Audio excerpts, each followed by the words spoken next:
Iri shuri rikuru rya polisi National Police College ryafunguwe ku mugaragaro n'umukuru w'igihugu nyakubahwa Paul Kagame ku itariki ya 10 Kamena uyu mwaka. Ku ikubitiro iri shuri rikaba ryitegura gusoza icyiciro cya mbere cy'abanyeshuri ba polisi bakuru bo mu rwego rw'abofisiye bagera kuri 28 baturutse mu bihugu 12 bitandukanye bya Afurika n'u Rwanda rurimo. Bamwe mu bitabiriye amasomo atangirwa muri iri shuri ya polisi Senior Commander and Staff Course baratangaza ko bayungukiyemo byinshi birimo gusangira ubumenyi no kunoza igipolisi cy'umwuga muri aka karere k'ibihugu bya Afurika. Uyu ni Assistant Commission of Police Araro Christine ukomoka mu gipolisi cya Uganda. This is a very relevant course, especially aya masomo ni ingenzi cyane kuri twe kuko dutegurira kuba abayobozi b'intangarugero, kandi kuba umuyobozi mwiza ugomba kuba ufite ubumenyi buhagije.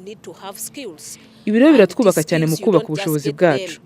Mu gihe kingana n'amezi 10 maze hano rero ndi neza ko nzaba nshobora kuba nashyira mu bikorwa ibyo nigiye hano ngeze imuhira.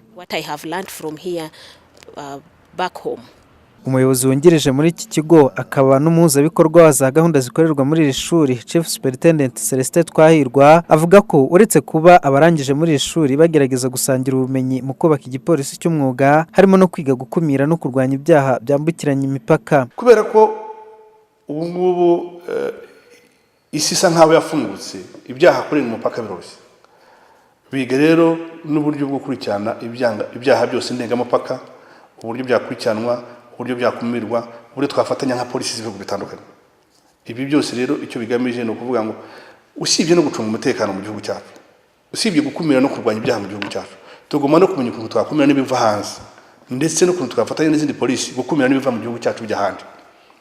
Ni muri urwego rero ishuri nk'iri ryaragiyeho kugira ngo rifashe kwigisha abofisiye mu gihugu cyacu ndetse n'abo mu bihugu duturanye, tubashe gufatanya ku nzego zose, tumenye isi byaha twabirwanya dute, twabikumira dute. Yavuze kandi ko uretse kuba bitabiriye amasomo bafite byinshi bungutse mu bijyanye n'akazi kabo ka buri munsi, bazakura za masters kubera ubufatanye bagira n'amashuri makuru yo mu Rwanda nka University nkuru y'u Rwanda, KIST na KIE mu gutanga amasomo. Kubera ko amahugurwa yabo ari amahugurwa amara umwaka, biba biteganyijwe ko niba biga na gahunda ya masters, abo bose barangije rero bavuye mu bihugu 12 bazaba bafite indi mpamyabushobozi muri masters